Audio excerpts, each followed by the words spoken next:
Welcome to Students Incorporated. I'm your host, Mr. Jason. Join me weekly as my students and I bring you content that's informative, positive, fun, and uplifting. This podcast is created and produced with the help of students from the International Community School of Bangkok.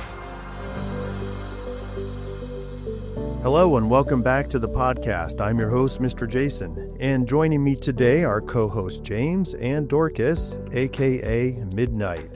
And we have two student guests joining us today as well, so welcome to everyone. So let's get real for a second. Have you ever picked up your phone to check one notification only to find that an hour later you've watched 100 short videos and can't even remember what you were looking for in the first place? If you felt that mental fog, that feeling of being chronically online, then you're no stranger to the popular and growing term that's online. That term is brain rot. In this episode, we're looking into the world of brain rot, the viral term used to describe endless scrolling, weird humor, and the meme culture shaping how much of the online generation thinks and talks today. From TikTok trends to internet slang, we'll break down how memes and media fuel this craze, why it resonates so strongly with us, and what it all says about our digital age. So get ready for a mix of cultural analysis, relatable examples, and student perspectives on the media that defines their generation. This is going to be a fun and fascinating conversation. But first, let's hear our quote of the day and get some headline news. Our quote of the day comes from Dr. John Mayer, a respected psychologist. He said, "When we experience intense focus or fascination, our brains release dopamine, creating a cycle of reward that keeps us engaged." This quote was chosen because it works on two levels for our topic today. On the surface, the word focus describes what brain rot feels like, the way we can't stop thinking about a favorite character or story. But on a deeper level, Dr. Mayer explains how this intense interest actually affects our brain chemistry, making us want to keep coming back for more. Brain rot isn't just a fun obsession. It's a real psychological process that drives creativity, connection, and joy. It reminds us that being passionate about something, even a fictional world, is a natural part of how our minds find pleasure and meaning. And that's our quote of the day. Now on to some headline news. Thank you for our quote of the day. Now let's dive into some headline news from around the world. Our first story comes from Psychology Today, which weighs in on the impact of TikTok trends on young people. They write, "While brain rot isn't a clinical diagnosis, we can't ignore the profound effect that rapid algorithm-driven content has on the developing brain's capacity for deep focus."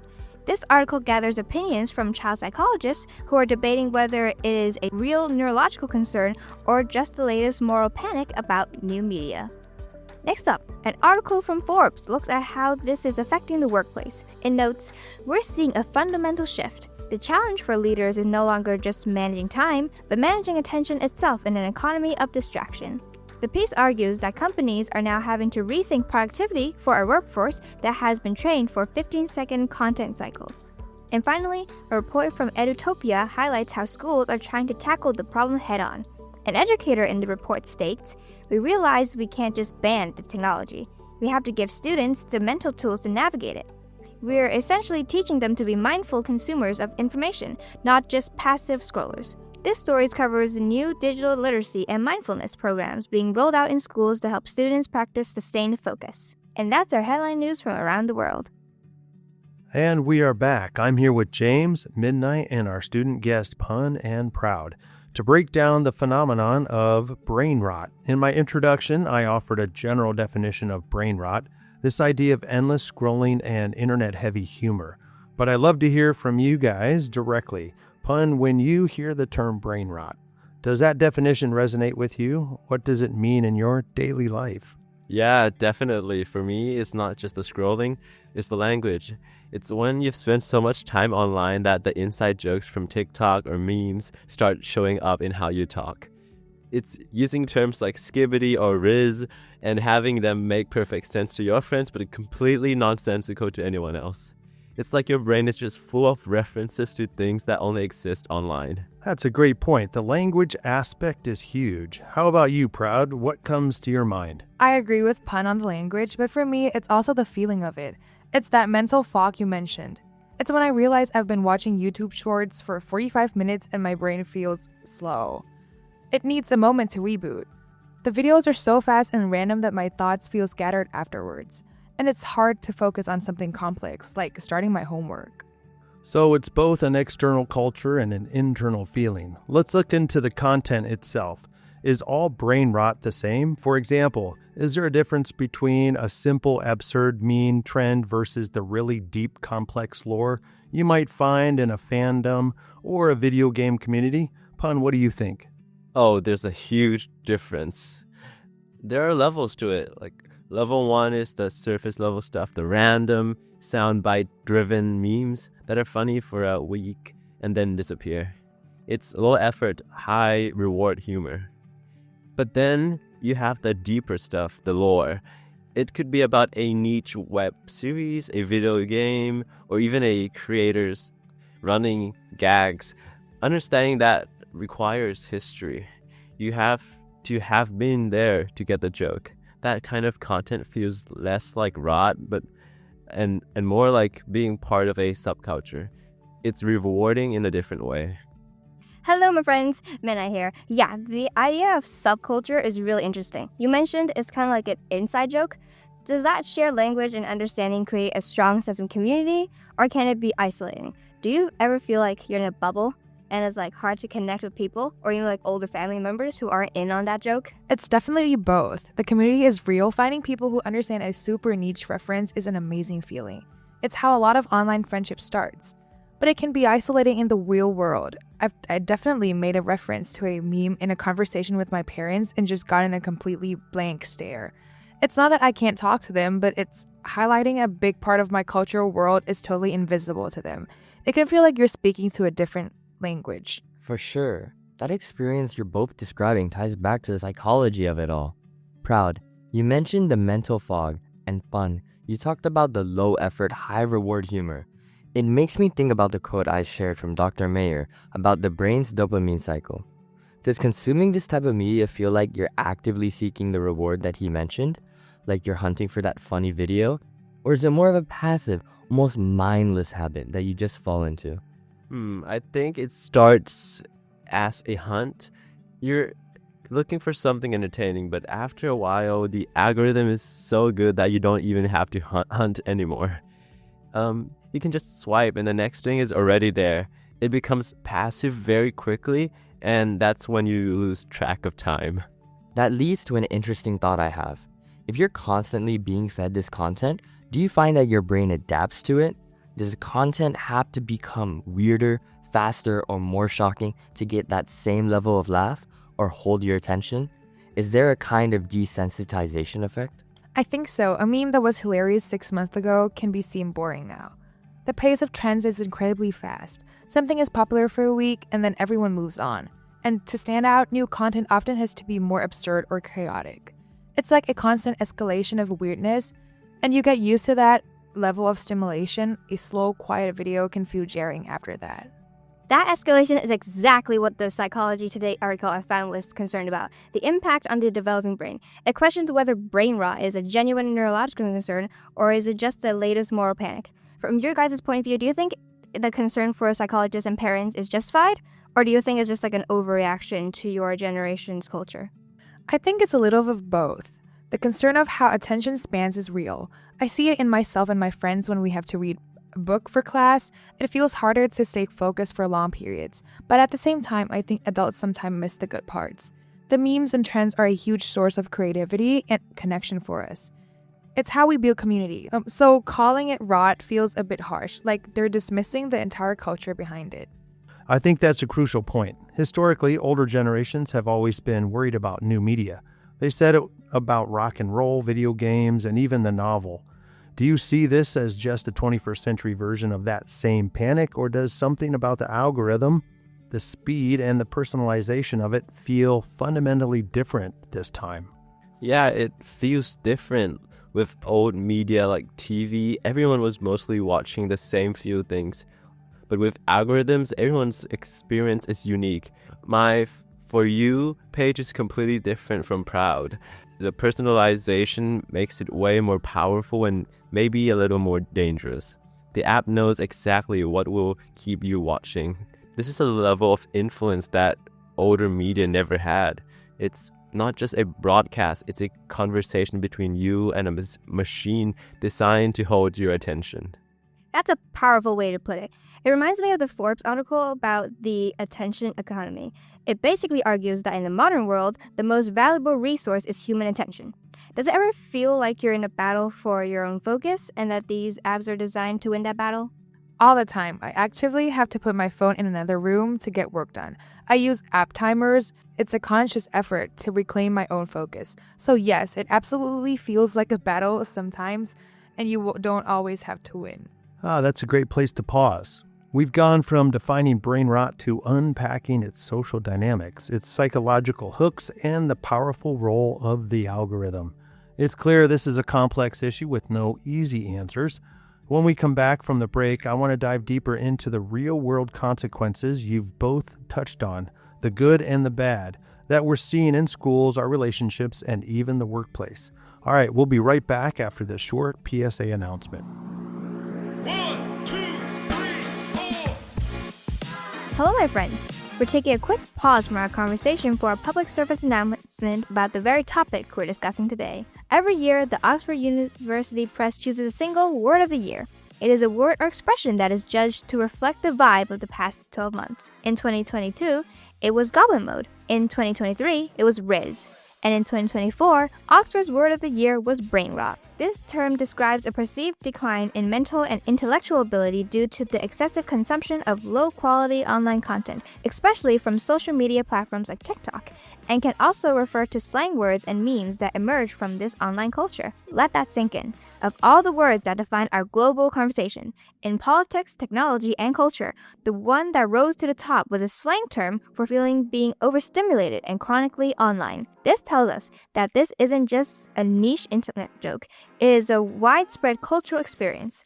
The feeling of a scattered attention span, the endless scroll, and a mind filled with memes became so universal that it was chosen to represent the entire year. This isn't a judgment. It's a diagnosis. It's a mirror showing us our collective state of mind. So the next time you pick up your phone, just take a moment to be mindful. Think about your digital diet. What are you feeding your brain? This has been a public service announcement and hopefully a warning to all of us. Now back to our discussion. All right, welcome back. We just heard that brain rot was named Oxford's Word of the Year for 2024, which cements how significant this phenomena is. Before we dive into some specific examples of the language, I want to explore the bigger picture. Why does it feel like online language is evolving faster right now than at any other point in history? It seems like we've moved from a known quantity with Gen Z slang into a whole new territory. Well, I think a huge part of it is the generational handoff. Gen Z grew up on social media, but Gen Alpha was born into an ecosystem dominated by TikTok. For Gen Z, platforms like Instagram and YouTube were the training ground. For Gen Alpha, the default is the algorithm, a constant stream of hyper-fast, audio-driven, and context-collapsing content. Their brains are being wired from a much younger age to communicate in this mode, so their language has to be even more efficient and attention-grabbing. Exactly, and it changes the entire purpose of the slang. I was looking through the resources Mr. Jason sent, and one of them is Brain Rot Slang 2025, and it makes a key point. It says popular Gen Z words serve as cultural markers for digital communities. Words like slay or spilling the tea helped build a shared identity for Gen Z. Now, Gen Alpha is taking that foundation and remixing it into something else. They aren't just creating cultural markers, they're creating entire microcultures that might only live for a week. The pace itself has become the culture. Yeah, that's a fascinating distinction. Pun and proud, you're in the front lines of this. Does it feel like there's a real difference between the slang Gen Z established and what you're seeing emerge now with Gen Alpha? Oh, absolutely. The slang I hear like no cap feels normal and has clear rules. We use it to describe things, but the new wave of slang feels much more random and chaotic. It's less about describing a feeling and more about creating a bizarre moment. You can see the shift happening in real time. My younger brother used words that I don't even understand sometimes, and they've only been online for a few years. Yeah, I think the key difference is absurdity. One of the article mentions that the new slang has a playful, sometimes absurd quality, and that's the perfect description. Yeah, Gen Z slang was often clever or empowering, but Gen Alpha slang leans more into being nonsensical on purpose. The goal isn't just to be an inside joke, but to be a joke so inside that it barely has an origin point. It's about proving you were there for the split second that it mattered. It's the next level of being chronically online. So it's a progression. Gen Z built the house with a shared set of slang, and now Gen Alpha is consistently redecorating the rooms in the house with absurd, fast-moving slang or memes. This is the perfect foundation for what we're doing next. To make this real for our listeners, we've compiled a top 10 list of the essential brain rot words, a mix of Gen Z classics and Gen Alpha absurdities. Let's start the countdown. Proud, what's at number 10? At number 10, we have a Gen Z classic that set the stage, spilling the tea. This means sharing gossip or revealing interest information. A perfect starting point.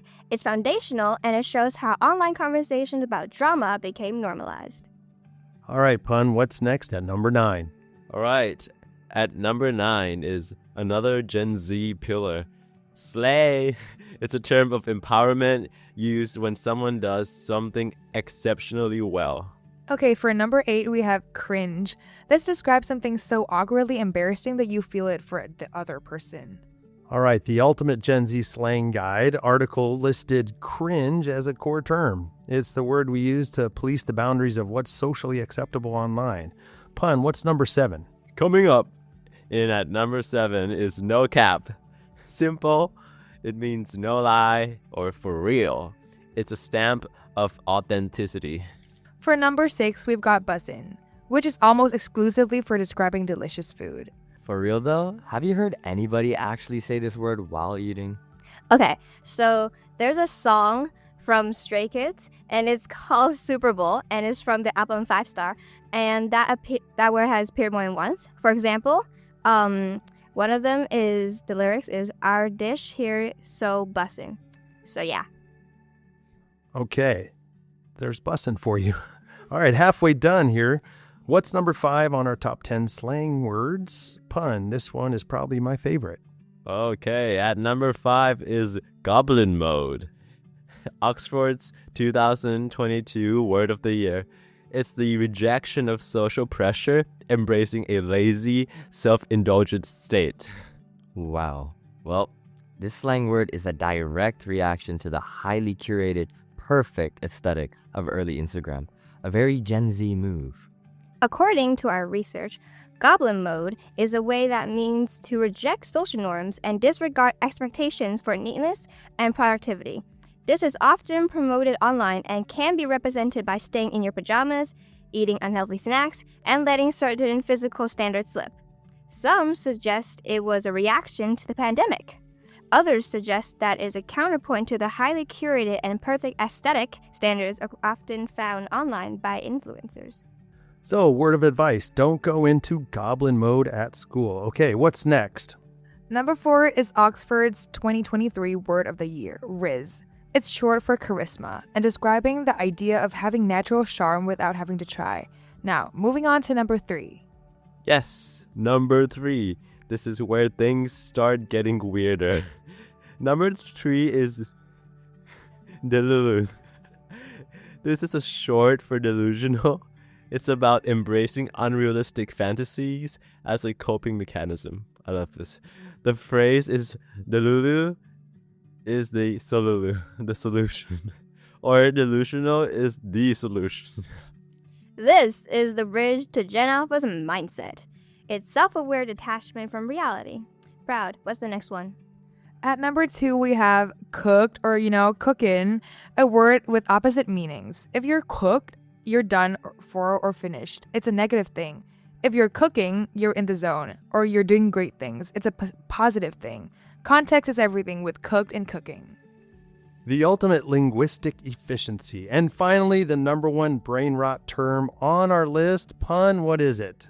Our number 1 is the number 6, 7. This is pure Gen Alpha level brain rot. It has no meaning. It's an inside joke from a game that became a nonsensical punchline. The joke is that it's meaningless. 1 month ago, this term flooded TikTok, and at that time showed over 1.1 million related videos. I'm sure that the number is much bigger, much higher now. Here's an explanation. If you still don't get it, the slang 6-7 can be used to express just about anything from a simple yes, okay, or no problem. A statement of uncertainty, excitement, or humor as well. The meaning is highly contextual and depends on the speaker's intent and the community using the term. It can sometimes be a funny placeholder with no specific meaning at all. Wow, that is a very long explanation to give about a slang word that does not have a real definitive meaning. But thank you, Pun, for doing that. So this particular word, it's actually two words, 6 and 7. This slang term's meaning changes depending on the intended situation and the person using it. And that's the final evolution. Language that has become so detached from meaning that its only purpose is to signal that you are part of the absolute most current in-group. Is perfect and slightly mind-numbing, symbol for a culture where knowing the joke is more important than the joke itself. And that's the core of it, isn't it? This isn't about fun words. It's about social gatekeeping, in a way. The speed and the absurdity creates a clear dividing line.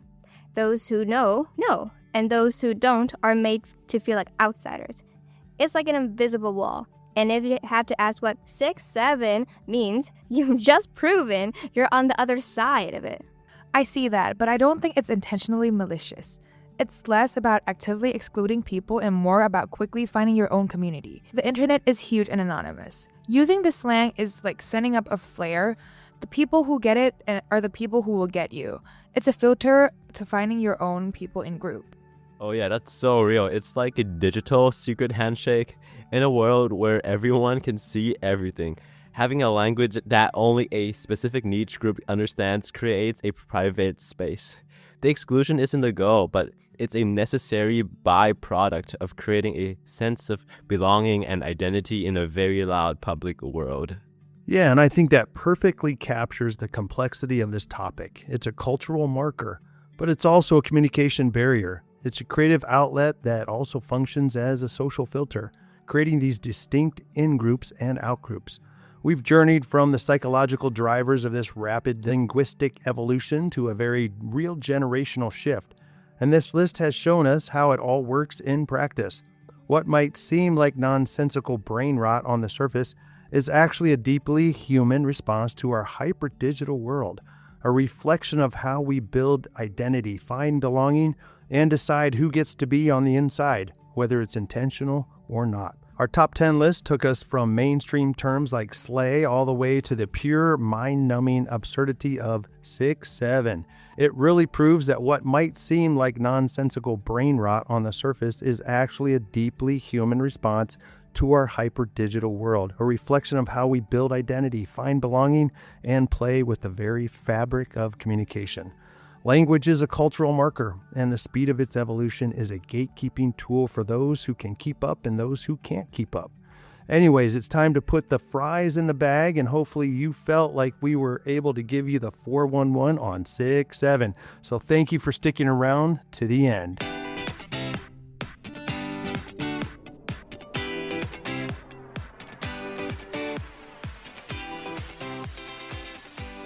And that brings us to the end of our exploration into memes, media, and the brain rot phenomenon.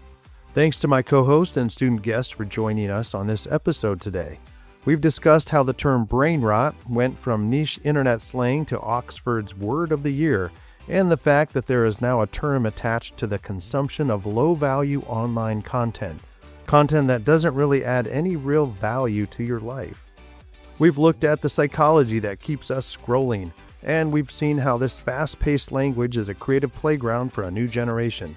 I think the biggest takeaway is that behind all the absurdity and the inside jokes, there's a very real and very human search for connection and community, good or bad. So, thank you for listening to our Brain Rot episode. We hope this conversation gives you a new lens through which to see the memes and trends that fill your social media feeds. I'm your host, Mr. Jason. Don't forget to subscribe. We put our new episodes out every week. And as always, this podcast would not be possible without the hard work and support of our international student production team. All music and sound effects are courtesy of pixabay.com, a vibrant community of creatives sharing copyright-free images, videos, and music. And we are signing off until next time. We are Students Incorporated, because your voice matters.